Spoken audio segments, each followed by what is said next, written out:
Hello everybody, welcome back to Brendan Fraser Week. Here's Drake. Hello. So, today we're going to be watching a documentary called Gods and Monsters. I have heard of this before, I will say that. I've heard of it through Ben, and also I'm not entirely sure how much Brendan Fraser's even in this, but we'll see. But he's right there. Plays Clayton Boone. You saw it, you got him, There, see, Brendan Fraser. Ian McKellen too, so we got Dumbledore and Brendan Fraser. So, yeah, we really don't know all that much what to expect, Just but know that it's somehow linked to the Universal Classic Monsters. so, yeah, yeah, there's just not much to say. But we will see you after the movie.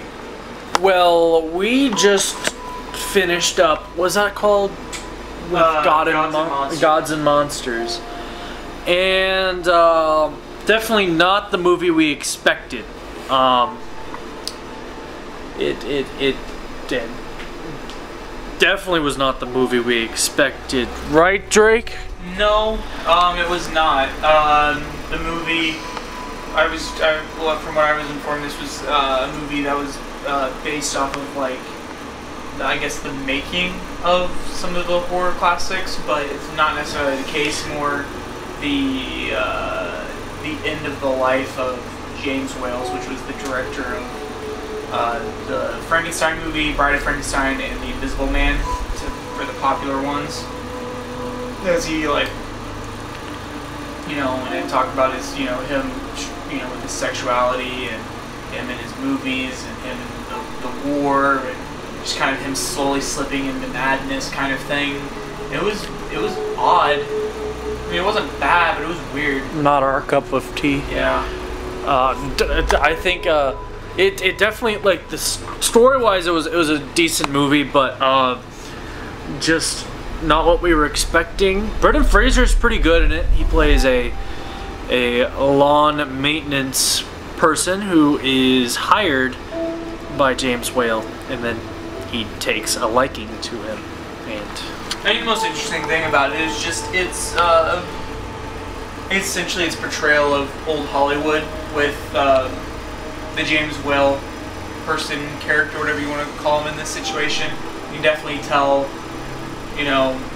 with pretty much essentially Hollywood's never changed, just with the way that sex is perceived and things like that. And honestly, that was probably the thing that was the most interesting to me, just because the way he felt like he could do whatever he wanted to with Brendan's character Clay. He just he's the powerful James Whale's director, and he can get what he wants, and you can see that in the movie. They didn't try and hide it at all, and I felt like that was the most interesting thing. And then comparing it to how things are now with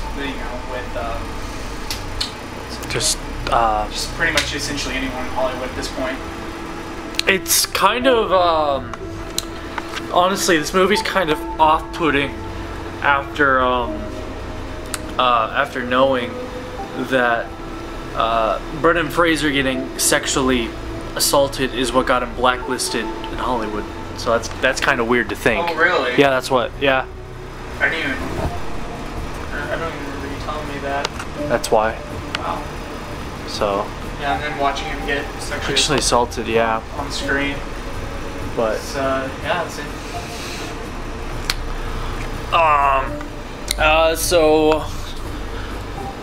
It's Brendan Fraser Week. Although it's not my cup of tea, storytelling wise, I'm gonna give it 3 out of 5 Brendan Frasers. I too will give it 3 out of 5 Brendan Frasers. So, on that note, I think, yeah, we have one more day for Brendan Fraser Week. And so, I will see you guys tomorrow. See you tomorrow.